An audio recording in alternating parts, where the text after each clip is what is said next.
Representatives of the parliaments of all ASEAN member states were present, all except Myanmar, who was not invited to participate on a political level for this year's summit.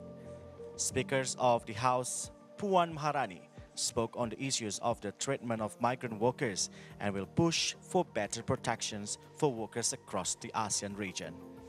The results of the Inter-Parliamentary Assembly will be conveyed to the ASEAN leaders as suggestions for what actions or policies need to be prioritized. Ini yang juga salah satu menjadi isu yang penting untuk dibicarakan, bukan hanya di parlemen tapi juga di eksekutif atau pemerintah. Dan saya merasa bahwa KTT ASEAN ini atau bersama dengan AIPA akan menjadi salah satu tempat yang penting untuk membicarakan dan mencari solusi terkait dengan pekerja migran yang ada di ASEAN.